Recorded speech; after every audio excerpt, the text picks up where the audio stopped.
Jeff Sessions approved as Attorney General by Senate Committee. Washington, a divided Senate Judiciary Committee approved the nomination of Senator Jeff Sessions as Attorney General Wednesday, despite a fierce pushback from Democrats over President Trump's firing this week of the Justice Department's acting chief, who had objected to the administration's refugee policy. The action came on a straight party line vote, with 11 Republicans supporting their former colleague from Alabama and 9 Democrats opposing him.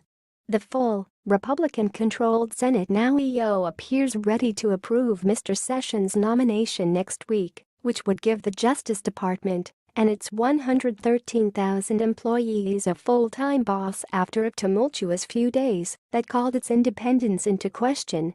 The Judiciary Committee vote came 2 days after Mr. Trump ousted Sally Q. Yates, a holdover from the Obama administration who was acting Attorney General. Ms. Yates had refused to defend the president's order on refugees, saying its legality was unclear. The White House accused her of having betrayed her department. Democrats zeroed in Ms. Yates' dismissal and said Mr. Sessions, an early supporter of Mr. Trump's long-shot campaign who went on to become an influential advisor, would not have the independence to challenge the White House on questions of the law and policy. At his confirmation hearing last month, Mr. Sessions pledged repeatedly that he would be able to say no to Mr. Trump if needed and would not be a mere rubber stamp on issues like immigration and national security.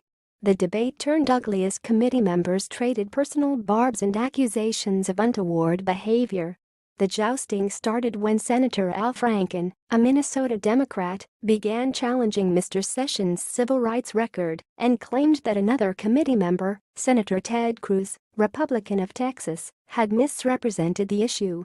Mr. Cruz was not at the committee hearing at the time, but his fellow Texan, Senator John Cornyn, rushed to his defense and cut off Mr. Franken mid-speech. "I object to the senator disparaging a fellow member of the committee here in his absence," Mr. Cornyn interjected angrily.